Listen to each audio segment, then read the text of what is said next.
صلی اللہ علیہ وسلم کہتے ہیں کہ تم نبی صلی اللہ علیہ وسلم کے صحابہ کے مقابلے میں اگر زیادہ جہاد بھی کرو، زیادہ نمازیں بھی پڑھو، نوافل وغیرہ پڑھو، پھر بھی ان کا درجہ تم سے زیادہ تھا اور ان کا عمل تم سے بہتر تھا، وہ تم سے افضل تھے. they were better than you، وہ تم سے بہت زیادہ بہتر تھے. کیوں؟ وجہ اس کی بتائی، کہا کہ ان کے نقشے پر چل دو. اصل مسئلہ یہ نہیں، ابھی آئے گا یہ سوال بھی. اصل مسئلہ یہ نہیں کہ آپ کام کتنے زیادہ کرتے ہیں. یہ ایک یہاں پر جو ہمارے احباب میں سے طالبات ہیں، یا پرزوم پر بھی اور ویسے بھی القلم میں، وہاں پر میں یہ کہوں گا، معاف کرے بچگانہ ایک مباحثہ ان کا شاید چل رہا تھا کہ پہلی بات یعنی زیادہ عمل کرنا ہے. شریعت کو آپ کے زیادہ عمل کی ضرورت نہیں ہے، نہ اللہ کو نہ اللہ کے نبی کو.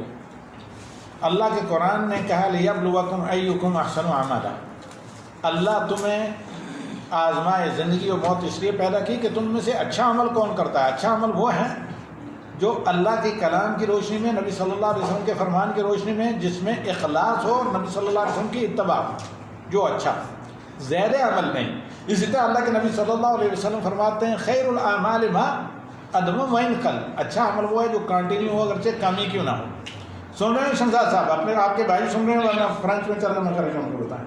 اینی وے، تو اب وجہ بتاتے ہیں. یہ عبد الرحمن بن یزید کہتے ہیں، روایت کرتے ہیں ابن مسعود سے، عبداللہ ابن مسعود رضی اللہ تعالیٰ عنہ، جو علماء صحابہ میں جن کا پہلا مقام آتا ہے بالخصوص عباد اللہ الاربع میں.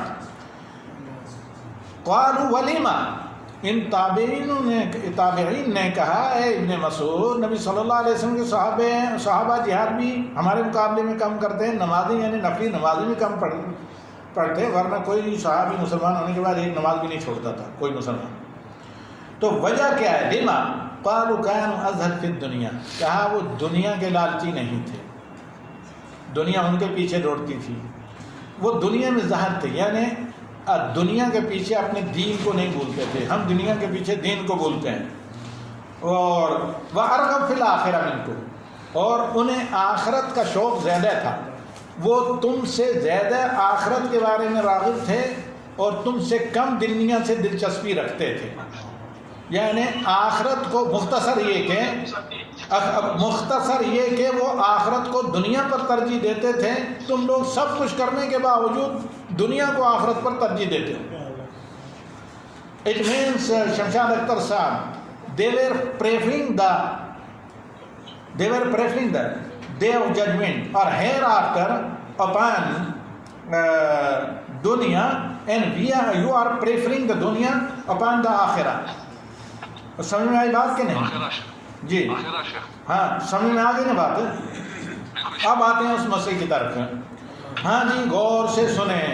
میرے سامنے مخاطبین جو طالبات ہیں، وہ یہ کہ عجیب مسئلہ یہ ہے کہ رمضان میں، بلکہ ہمارے بات قریب اپنے بعض بچگان کو بھی دیکھا گیا ہے کہ کمپٹیشن کرتے ہیں کہ کس نے زیادہ قرآن پڑھا، کس نے زیادہ نوافل پڑھے، کس نے زیادہ ذکر اذکار کی.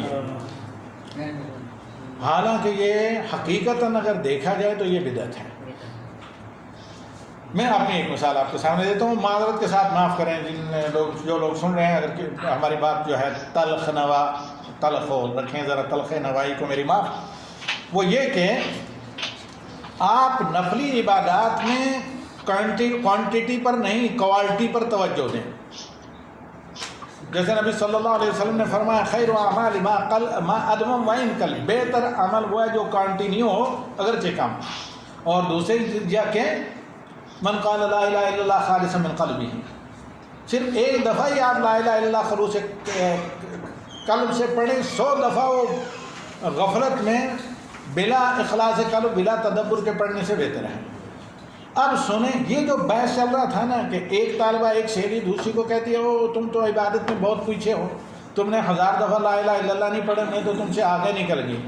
پہلی چیز ہے تو یہ ایک بہت بڑا جرم ہے کہ آپ نہیں جانتے کہ کسی کا، جیسے یہ حدیث سامنے عبد الرحمن بن یزید ابن مسعود کی، کہ اصحاب رسول صلی اللہ علیہ وسلم کے کم عمل بھی تمہارے زیادہ اعمال سے زیادہ تھے، کیونکہ وہ کوالٹی کے ساتھ عمل کرتے تھے، کوانٹٹی کے پیچھے نہیں جاتے تھے. میری اپنی مثال، بہت پرانی کسی ملک میں ایک مسجد تھی محتسب نامی، صدیوں پرانی اور اب بھی ہے، بہت باحیدر۔ ایک رات کا مجھے یاد ہے کہ ماہ رمضان کی آخری راتوں میں سے ایک رات تھی، میں کم عمر طالب علم تھا، قرآن پڑھنے والا لیکن بہت فاسٹ۔ تراویح کے بعد سے لے کر سحری تک میں نے پورا قرآن، میں نے خود الحمدللہ اللہ تعالیٰ کے فضل سے ایک نشست میں ختم کیا۔ لیکن آج کل بعد بسا اوقات ایک پارہ پڑھنے میں گھنٹے لگ جاتے ہیں، یا کوئی ایک آیت درجنوں دفعہ پڑھنی پڑتی ہے، کیونکہ وہ آگے جانے نہیں دیتی وہ آیت، اس آیت کو بار بار رپیٹ پڑھنا پڑتا ہے۔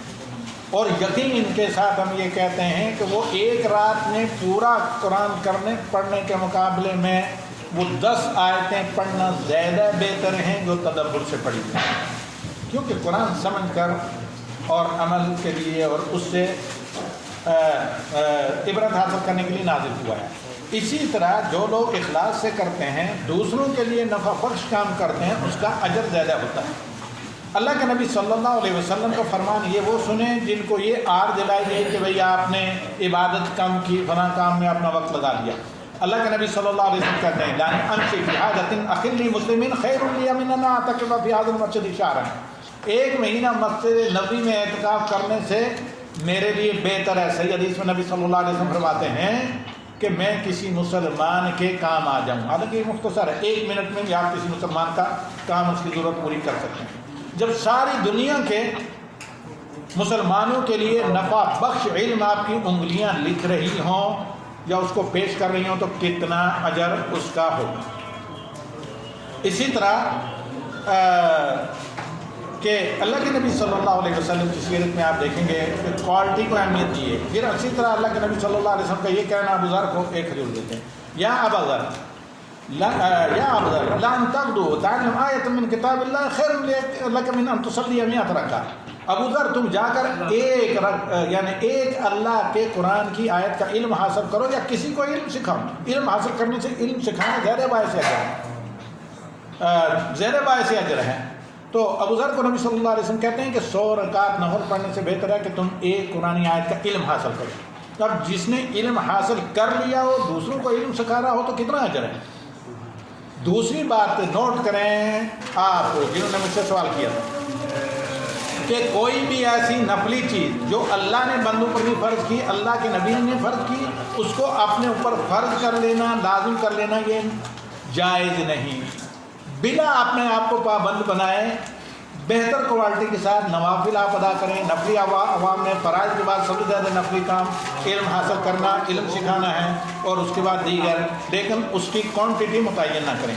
بسا اوقات ایک آدمی دنیا کی نظروں میں بہت اچھا کام کرتا ہے لیکن آخر میں خاتمہ بالخیر نہیں ہوتا۔ ایک آدمی دنیا کی نظروں میں بہت برا ہوتا ہے لیکن اللہ تعالیٰ کو اس کا تھوڑا مخلصانہ کام اتنا پسند ہے کہ اس کا حسن الختام ہوتا ہے۔ ھذا وصلی اللہ علیہ نبی وآخر دعوانا الحمد للہ رب العالمین۔